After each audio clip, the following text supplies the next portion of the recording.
Hi there, day 70. I've got basically a month to go. Today I want to talk about, I sometimes talk about big picture learning and bits and pieces learning. Today I want to use a different image, and that is sort of the big basket and the small basket, or even call it calipers or whatever.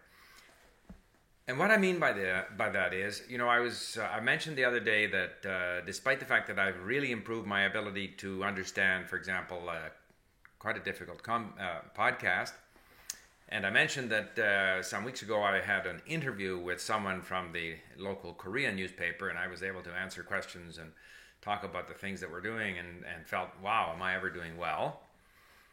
And then I went to the restaurant where this is a sushi restaurant where they have a Korean. They're all Korean actually, but there's one particular waitress that I speak to, and I spoke to her when I started, and then I started trying to make small talk again, and I felt I didn't do any better than I did 2 months ago. Partly because there's so much noise I can't hear what she's saying, partly because I can't anticipate what she's going to say, and so I struggle.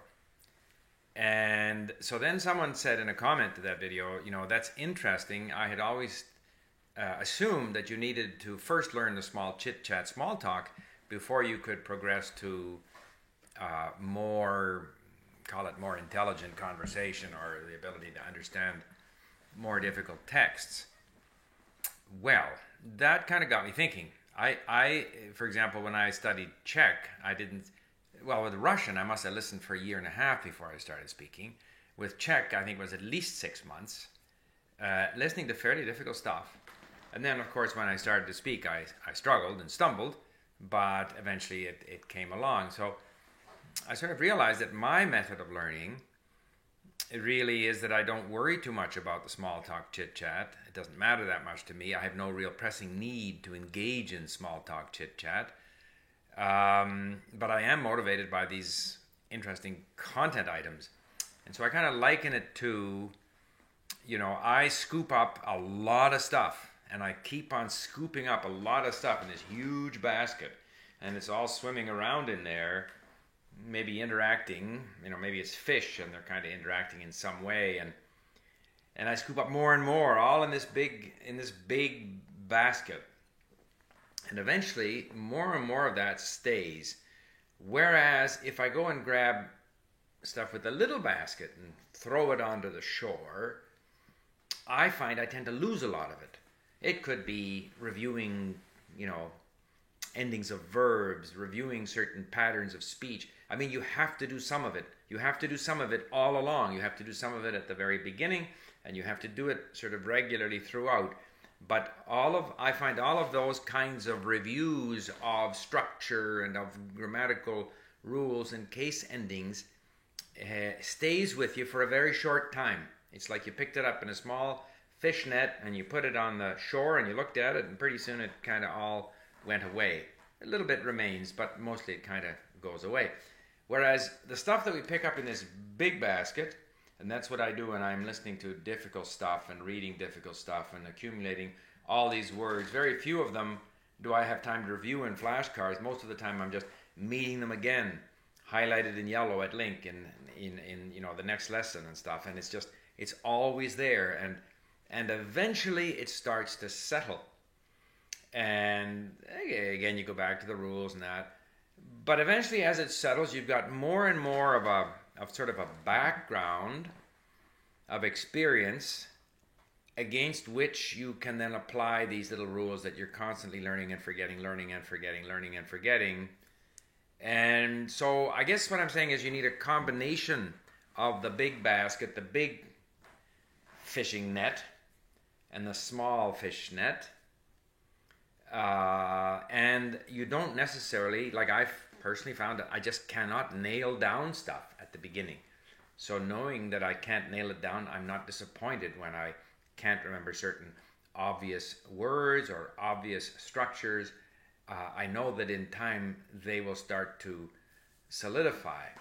So thinking of that person's comment, can't remember who it was, that we progressed from small sort of chit chat social conversation to more complicated conversation.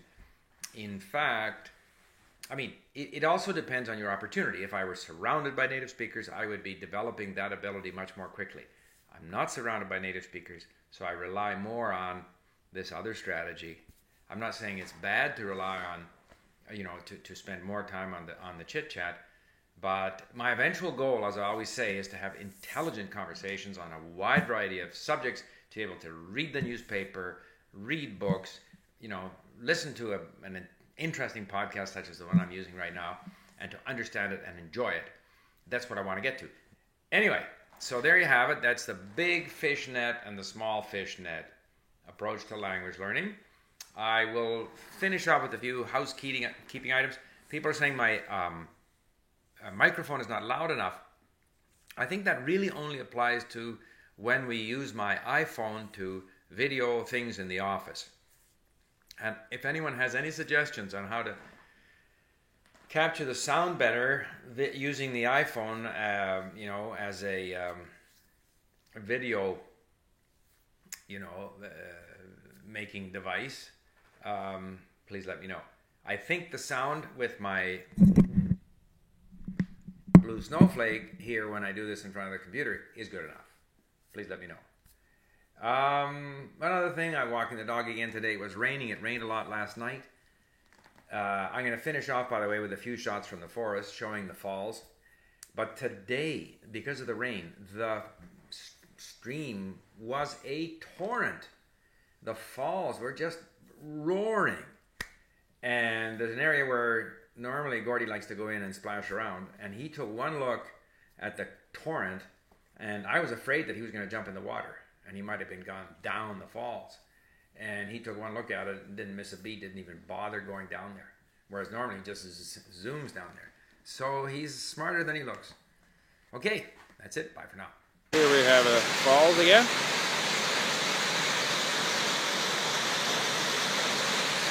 And there's my friend Gordy. Gordy, don't be shy. Gordy, say hello. Yeah, good boy. And we'll walk up here now and continue on our way.